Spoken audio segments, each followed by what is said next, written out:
एक विश्वासी को कैसे प्रार्थना करनी चाहिए?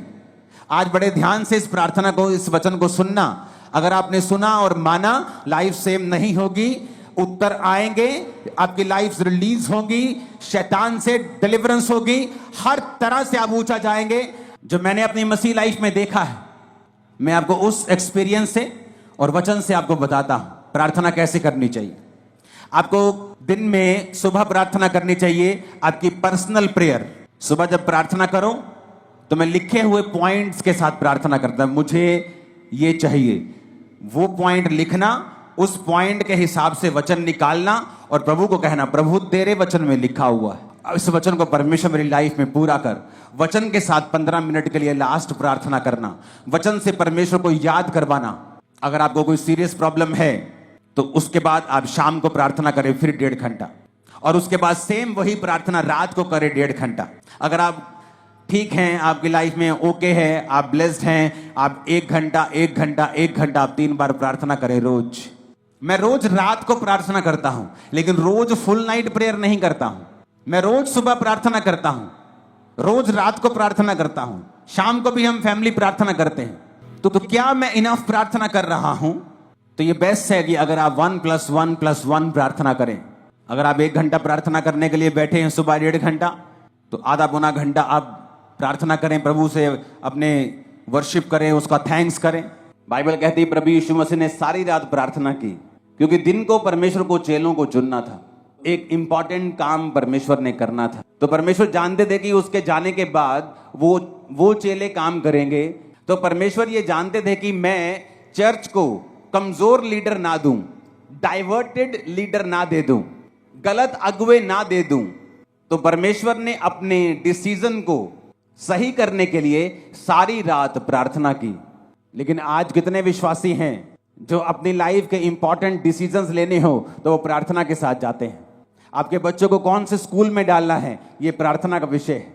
आपको किस जगह पर कैसे सेवकाई करनी है, प्रार्थना का विषय है। इस सेवकाई को शुरू करने से पहले मैं लंबी लंबी रातों प्रार्थनाओं में रहा हूं कि मुझे किस तरह से शुरुआत करनी है, कहां करनी है, मुझे कुछ मालूम नहीं था।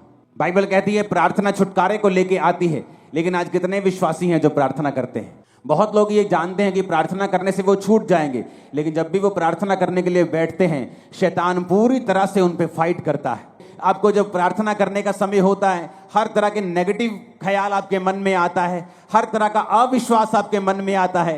तो मैं भी ये क्वेश्चन करना चाहता हूं कि जब आप प्रार्थना करने के लिए बैठते हैं तभी ऐसा क्यों होता है? आप टीवी देखने के लिए बैठते तब ऐसा क्यों नहीं होता? जब आप प्रार्थना करने के लिए बैठते हैं तभी अविश्वास मन में क्यों आता है? तभी शैतान मन में क्यों आता है? तभी नेगेटिव बात मन में क्यों आती है? तभी पाप मन में क्यों आता है? क्योंकि शैतान को मालूम है प्रेयर में छुटकारा है। उसको पता है कि प्रेयर के द्वारा ही आप अगले लेवल तक जा सकते हो। उसको पता है कि प्रेयर के द्वारा ही आप ऐसे डिसीजन ले सकते हो जो आप अपने दिमाग से कभी नहीं ले पा रहे थे। अब आपको बात बड़े ध्यान से समझना है, एक विश्वासी को प्रार्थना कैसे करनी चाहिए। एक विश्वासी को प्रार्थना कैसे करनी चाहिए, कौन सी प्रार्थना है जिससे आपकी लाइफ में रिजल्ट आता है।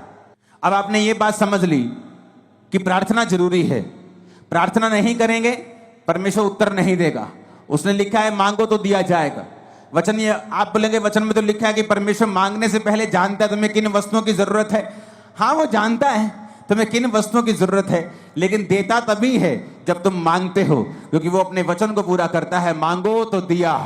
अब शैतान बुरी कोशिश करता है कि जब तुम प्रार्थना करने के लिए बैठो तुम्हें फोन याद आ जाए, तुम्हें सॉन्ग याद आ जाए, एनीथिंग पॉसिबल, पॉजिटिव और नेगेटिव एनीथिंग वो आपको याद करवाएगा, क्योंकि उसको मालूम है कि प्रार्थना ही एक ऐसा एक लौता माध्यम है जिसके द्वारा तुम परमेश्वर के साथ जुड़ते हो और आगे बढ़ते हो और परमेश्वर का आत्मा तुम्हारी अगुवाई करता है। जो मैंने अपनी मसीह लाइफ में देखा है, मैं आपको उस एक्सपीरियंस से और वचन से आपको बताता हूं प्रार्थना कैसे करनी चाहिए।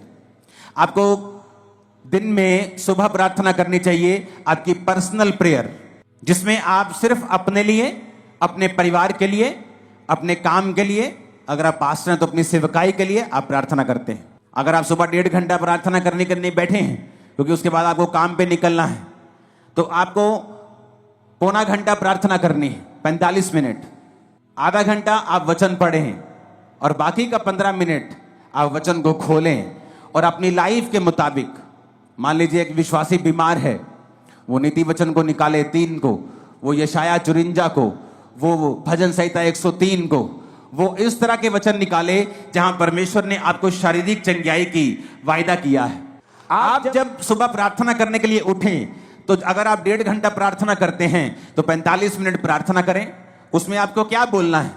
आप कुछ भी बोलें, वो परमेश्वर है, वो कोई बाबा नहीं है कि आप एक वर्ड थोड़ा इधर उधर बोल देंगे तो वो आपकी जान ले लेगा या आपको श्रापित कर देगा। एक छोटा बच्चा जब अपनी माँ के पास आता है और 1 साल का होता है और बोलता नहीं पूरा, या मामा मामा जा जा ऐसे करता है, तो उसकी माँ उस गुस्सा नहीं करती। उसकी माँ पहचान लेती है इसको क्या चाहिए, इसको दूध चाहिए, इसको खाना चाहिए, इसको दाल का पानी चाहिए, इसको वॉशरूम आया है, वो पहचान लेती है। आपका पिता भी ऐसा है, आपका हेवनली फादर भी ऐसा है। जब आप 45 मिनट प्रार्थना में बैठेंगे तो उसका थैंक्स करें, उसकी वर्शिप करें, उसको शुक्र कहें, सब बातों के लिए उसका थैंक्स करें, आप उसके साथ बात करें। वो आपका पिता है, वो बाबा नहीं कि आपको मार देगा। आपको 2 चीजें गलत पढ़ देंगे तो वो आपको कत्ल कर देगा या आपको श्रापित कर देगा, ऐसा नहीं है। लेकिन वो ऐसा परमेश्वर भी है जो ये कहता है कि अपना प्रमाण मुझे दो, जो ये चाहता है कि उसके बच्चे एक्टिव रीति से ये जाने कि वचन में क्या लिखा है और वचन में कौन सी चीजें हैं, क्या अधिकार हैं हमारे पास वचन के बीच से जो हमें इस्तेमाल करने हैं। तो जब आप सुबह प्रार्थना करने के लिए 45 मिनट उठे और आपने प्रार्थना की, आपने थैंक्स किया, आपने वर्शिप की, आपने प्रभु का थैंक्स किया, 45 मिनट हो गए, आपने आधा घंटा बाइबल पढ़ी। अब अगले 15 मिनट, आधा घंटा बड़ा इंपॉर्टेंट है। उसमें क्या करना है? वचन निकालना है जो आपकी लाइफ से संबंधित है। आपको हीलिंग चाहिए, हीलिंग के वचन निकालें। आपको बच्चा चाहिए, उस बच्चे के वचन निकालें। जहां परमेश्वर ने आपको वंश आशीषित करने का आपको वायदा किया है, परमेश्वर ने कहा वो व्यक्ति जो परमेश्वर की इच्छाओं पर चलेगा और उससे उसका डर मानेगा, परमेश्वर उसको उसी मार्ग में चलाएगा जिससे वो प्रसन्न होता है, उसका वंश पृथ्वी पर प्राकर्मी होगा। तो परमेश्वर कहते तुम्हारे बच्चे जो होंगे पृथ्वी के ऊपर प्राकर्मी होंगे, बड़े बड़े काम करने वाले होंगे, डरपोक बच्चे नहीं होंगे। तो आप इस वचन का फायदा उठा सकते हो। अगर आपके बच्चे डरपोक है तो, अगर आपके बच्चे अनसक्सेसफुल है तो, कम पढ़ते हैं तो, समझ नहीं आती कि प्रभु तेरे वचन में लिखा है कि तेरा वंश पृथ्वी के ऊपर प्राकर्मी होगा, मेरे बच्चों को प्राकर्मी बना, मेरे बच्चों को एक्सीलेंट बना, मेरे बच्चों को ब्लेस कर। हर एक चीज के लिए बाइबल में परमेश्वर का वायदा है, वचन है। तो मेरी प्रार्थना कैसे होती थी? सुबह जब प्रार्थना करो तो मैं लिखे हुए पॉइंट्स के साथ प्रार्थना करता, मुझे ये चाहिए, वो पॉइंट लिखना, उस पॉइंट के हिसाब से वचन निकालना और प्रभु को कहना प्रभु तेरे वचन में लिखा हुआ है, मैंने नहीं लिखा, तूने लिखा है, तूने लिखा है अपने वचन में, इस वचन को परमेश्वर मेरी लाइफ में पूरा कर। वचन के साथ 15 मिनट के लिए लास्ट प्रार्थना करना, वचन से परमेश्वर को याद करवाना। अगर आपको कोई सीरियस प्रॉब्लम है तो उसके बाद आप शाम को प्रार्थना करें फिर 1.5 घंटा, और उसके बाद सेम वही प्रार्थना रात को करें 1.5 घंटा। अगर आप ठीक हैं, आपकी लाइफ में ओके है, आप ब्लेस्ड हैं, आप 1 घंटा 1 घंटा 1 घंटा आप 3 बार प्रार्थना करें रोज। सुबह 1 घंटा, शाम को 1 घंटा, रात को 1 घंटा। आप शाम को 1 घंटा नहीं दे सकते, आप काम, बिजनेस वूमन है, आप काम करने जाती हैं, आप एक बिजनेसमैन हैं, तो आप सुबह को 1.5 घंटा, रात को 1.5 घंटा परमेश्वर को दें। अपने दिन की शुरुआत प्रार्थना से करें, रात का अपना दिन का अंत प्रार्थना से करें। आप परमेश्वर को लिखे हुए वचनों से बताएं कि आपको क्या चाहिए, अपने पॉइंट्स को लिख कर रखें, उन पॉइंट्स के हिसाब से बाइबल के वचन निकालें और फिर परमेश्वर को उन वचनों से बताएं कि परमेश्वर मुझे ये चाहिए क्योंकि तेरे वचन में ये लिखा हुआ है। अगर आप अपना मुकदमा नहीं लड़ेंगे, अगर आप अपना मुकदमा पेश नहीं करेंगे, आप वचन के बीच से होकर लड़ाई नहीं करेंगे तो आपको नहीं मिलेगा। अब अपने आप में अंदर एक पंजाबी के अंदर झाती मार के देखो अंदर जरा कि कितनी प्रार्थना करते हैं आप, या जो आपको चाहिए कि आपने उससे इनफ मांगा है, जो आपको प्रभु से चाहिए क्या आपने उसके लिए फाइट की है, क्या आपने उसके लिए लड़ाई की है। केस बड़ा है, कैंसर बड़ा है, बीमारी बड़ी है, प्रार्थना आधे घंटे की है, बस यही बोलते रहते बेड पे बैठे प्रभु कुछ कर, प्रभु मैंने चंगा कर, और ये नहीं कहते प्रभु तेरे वचन में लिखा है तेरे कोड़े खाने से हम चंगे हुए। आज मैं वचन के बीच तेरे पास आता हूं, तूने कहा है तू संकट के दिन तू मुझे पुकार तो मैं तुझे उत्तर दूंगा। तेरे वचन में लिखा हुआ है कि तू अपने धर्मी जन के अपराधों को माफ करता है, उनको चंगा भी करता है।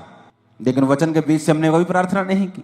यीशु मसीह को मालूम था कि मैं अपनी चर्च को कमजोर चेले नहीं दे सकता, डाइवर्टेड चेले नहीं दे सकता, क्योंकि जब प्रभु यीशु मसीह ने 12 चेले चुने तो मैं आपको बता सकता हूं परमेश्वर के पास सैकड़ों लोग थे जो उसको उस समय फॉलो कर रहे थे, और सैकड़ों लोगों में से परमेश्वर ने 12 प्रेरित चुने थे। और उन 12 प्रेरितों को चुनने से पहले प्रभु यीशु मसीह खुद परमेश्वर होने के बावजूद भी वो सारी रात पिता से प्रार्थना करने के लिए गए। आज हमें लगता है ये अच्छा है, ये अच्छा है, लेकिन परमेश्वर कहता है विद प्रेयर अगर तुम वो काम करोगे तुम कभी फेल नहीं होगे। परमेश्वर ने सारी रात प्रार्थना रोज नहीं की, उसने रोज सारी रात प्रार्थना नहीं की। मैं रोज रात को प्रार्थना करता हूं, लेकिन रोज फुल नाइट प्रेयर नहीं करता हूं। मैं रोज सुबह प्रार्थना करता हूं, रोज रात को प्रार्थना करता हूं, शाम को भी हम फैमिली प्रार्थना करते हैं। तो क्या मैं इनफ प्रार्थना कर रहा हूं? तो ये बेस्ट है कि अगर आप 1+1+1 प्रार्थना करें।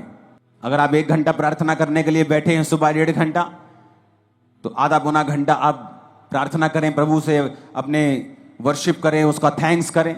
उसके बाद आप बाइबल पढ़ें कुछ समय के लिए, और फिर कुछ समय आप बाइबल के वचनों के बीच से होकर प्रार्थना करें। आपकी लाइफ कभी भी सेम नहीं रहेगी।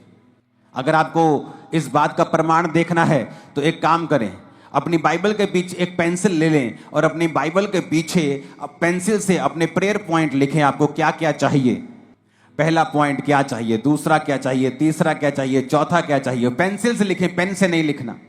और उन पेंसिल से लिखे हुए जो आपके प्रेयर पॉइंट हैं उन्हें वचन के बीच से होकर आप रोज 1+1+1 रोज 2 समय कम से कम 1.5 घंटा या 1 घंटा 3 बार आप रोज परमेश्वर को याद करवाना शुरू करें। आप फिर देखें कुछ महीने बाद कि जो पॉइंट आपने पीछे लिखे हुए हैं, मैं आपको बता सकता हूं वेरी सून उनमें से 50%, 60%, 70%, फिर 90%, 100% आप उन प्रेयर पॉइंट्स को पूरा होते हुए देखेंगे। आप देखेंगे कोई रह ही नहीं गया, आप आगे ऐड करते जाएंगे, वो नए होते जाएंगे। लेकिन जो आपने पुराने ऐड किए होंगे आप देखेंगे कि किस तरह से परमेश्वर ने आपकी लाइफ में वो काम किया। और जो आपके प्रेयर पॉइंट पूरा हो गया उसे मिटे दें, उसे मिटाकर पेन लें और बाइबल में ही कहीं पर एक बहुत से बाइबल में खाली पेजेस होते हैं, उस पेन से लिखें गवाही कि ये प्रेयर पॉइंट आपका था, इस तारीख को परमेश्वर ने इसको पूरा कर दिया। जो प्रेयर पॉइंट पूरा होता जाए बाइबल के पीछे पेन से लिखते जाएं। आप हैरान हो जाएंगे इस प्रार्थना को करने के बाद, इस तरह की प्रार्थना को करने के बाद जब आप 1 साल के बाद अपनी बाइबल देखेंगे तो आपके नीले पॉइंट ज्यादा होंगे और काले वाले कम होंगे। और जब भी आप देखेंगे कि शैतान आपको इस प्रार्थना करने से क्यों रोकता रहा है, उसको मालूम है इसी प्रेयर में रिजल्ट आना है। शैतान को पता है कि इसी प्रार्थना के द्वारा आप छुड़ाए जाएंगे, इसलिए वो पूरी संभव कोशिश करता है कि आपको इस प्रार्थना से दूर रखा जाए, क्योंकि प्रार्थना में छुटकारा है ये शैतान जानता है। अब जो व्यक्ति दिन रात परमेश्वर के नाम की दुहाई देता है, परमेश्वर ने कहा क्या मैं उसका न्याय नहीं करूंगा? ये कौन कह रहा है? सीधा डायरेक्ट प्रभु यीशु मसीह का वचन है ये। प्रभु यीशु मसीह अपने मुंह से अपने लोगों को समझा रहे हैं। प्रभु कहता है कि अगर तुम मेरे पास दिन और रात मेरे नाम की दुहाई दोगे, मैं तुम्हारा न्याय क्यों नहीं करूंगा? मैं तुम्हें क्यों नहीं छुड़ाऊंगा? मैं क्यों तुम्हारी प्रार्थना का उत्तर नहीं दूंगा? मैं क्यों तुम्हें नहीं बंधनों से आजाद करूंगा? पर कंडीशन क्या है? अगर वो दिन रात मेरे नाम की दुहाई दें। आप एक दिन प्रार्थना करेंगे सुबह, आपने प्रार्थना की प्रभु तेरे वचन में लिखा है धर्मी का वंश पराक्रमी होगा। प्रभु अपने बच्चों के लिए प्रार्थना करता हूं, अपने लिए हीलिंग के लिए, डिलीवरेंस। आप प्रार्थना करते हैं वचन के बीच, आप वही प्रार्थना फिर शाम को करते हैं, वही प्रार्थना फिर आप रात को करते हैं, फिर सुबह, फिर दोपहर, फिर शाम, फिर रात, फिर सुबह, फिर शाम, फिर रात, फिर सुबह, फिर शाम। परमेश्वर को आप दुखी कर देंगे और वो जवाब देगा। वो अपने वचन का इनकार नहीं कर सकता, वचन को डिनाई नहीं कर सकता। अगर आप वचन के बीच से उससे लड़ेंगे वो आपको उत्तर देगा। याकूब को भी ये बात मालूम थी। याकूब को पता था कि उसका भाई उसे मारने के लिए 400 बंदे लेके आ रहा है। क्या लिखा वचन में? उसने सब परिवार को नदी के पार कर दिया। अपने 11 जितने बच्चे थे उसके उस समय तक, उन 11 बच्चों को, उन पत्नियों को, उन भेड़ों बकरियों को, सबको आगे कर दिया और रात अकेला रह गया। और क्या करता रहा? लिखा वो स्वर्गदूत के साथ रात भर लड़ता रहा। कैसे लड़ता रहा? शरीर के साथ नहीं। आप प्रभु से नहीं लड़ सकते, जा मैं तेनू नहीं मानता, जा मैं हूं प्रार्थना, आप ऐसे नहीं लड़ सकते। आप वचन से लड़ते थे, प्रभु तेरे वचन में लिखा है कि नहीं लिखा? तेरे वचन में लिखा है ना, तो ये मेरे जीवन में पूरा कर। तेरे वचन में लिखा है, मैं बांझ कैसे रह सकती हूं? क्योंकि तूने कहा है कि धर्मी तू बच, तेरा घराना बचाया जाएगा। तेरे वचन में लिखा है गर्भ का फल यहोवा के ओर से दिया हुआ प्रतिफल है। तेरे वचन में लिखा है, तो मैं गर्भ के फल से कैसे रह सकती हूं? अब लड़ेंगे नहीं। तो बाइबल कहती है वो पूरी रात लड़ा और परमेश्वर के दूत ने कहा अब से तेरा नाम इजराइल होगा। और उसके भाई का मन चेंज हो गया। जब वो भाई से मिला तो उसने उसे मारा नहीं। क्यों? क्योंकि प्रार्थना में वो सब बातों को जीत चुका था। प्रभु ने उससे वायदा किया था कि मैं तेरे वंश को ये करूंगा, तेरे वंश को वो करूंगा। तो वो क्या फाइट कर रहा था? प्रभु मैंने थोड़ी कहा था कि मेरे वंश को तू ब्लेस कर। तूने कहा था कि तेरे वंश में राजा पैदा होंगे। तूने कहा था कि तेरे वंश में ये होगा। तूने मेरे बाप, तूने मेरे दादा, तूने मेरे फलाने को ये कहा था। वो परमेश्वर से इस वचन से फाइट कर रहा था कि तेरा वचन कहता है, तेरा वायदा है। तूने कहा था कि मेरे दादा को, मेरे बाप को, मेरे दादा अब्राहम को तूने कहा था कि तेरा वंश ऐसा होगा। और तू जानता है परमेश्वर, मेरा भाई तुझ में नहीं है, एसाव तुझ में नहीं है, एसाव परमेश्वर में नहीं है। अगर वो परमेश्वर में होता तो कनानी लड़कियों से कभी भी शादी नहीं करता। मैं तुझ में हूं, मैं अपने दादा अपने पिता का वंश हूं, मेरे वंश के साथ तेरा वायदा है। इस तरह से वो फाइट कर रहा था और परमेश्वर ने उसको सुना। आज से अगर ये प्रेयर शुरू की तो नीले पेन से लिखने के लिए जल्दी तैयार हो जाना। लिखना जरूर, आपको समझ आएगी मैं क्या कह रहा हूं। आप जब लिखना शुरू करेंगे पेंसिल से, जो आपको चाहिए, जो मिल गया उसे पेन से लिखेंगे, आपको रियलाइज होगा कि आपने परमेश्वर से कहीं अधिक पाया है। कितनी प्रार्थनाओं को परमेश्वर ने सुना है। आप भूल जाएंगे 3 साल में आज आपको क्या मिला था, लेकिन वो पेन से लिखा हुआ आपको याद करवाता रहेगा।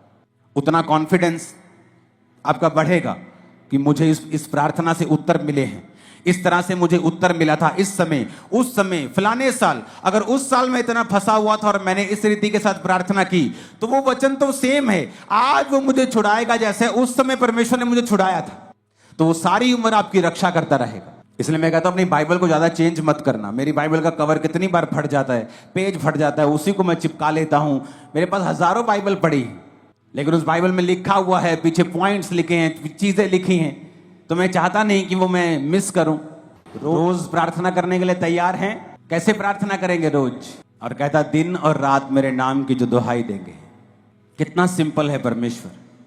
उसने कहा है कि विधवा अपना न्याय करवा सकती है, बेवकूफो तो तुम क्यों नहीं करवा सकते? तुम क्यों नहीं दिन और रात परमेश्वर के नाम की दुहाई देते हो? वचन के बीज से क्यों नहीं प्रार्थना करते हो? प्रार्थना करने के लिए परमेश्वर के समीप क्यों नहीं आते हो? और ये एग्जाम्पल खुद प्रभु यीशु मसीह ने अपने मुंह से दी है। प्रभु भी देखेगा भाई कि कितने दिन हो गए तेरे को सेम वचन से प्रार्थना करते। तू रोज आती है अपने बेबी के लिए, तेरे को 5 साल हो गए हैं। कब तक वो तुम्हारी प्रार्थना को अनसुना करेगा? वो तुम्हें जवाब देगा।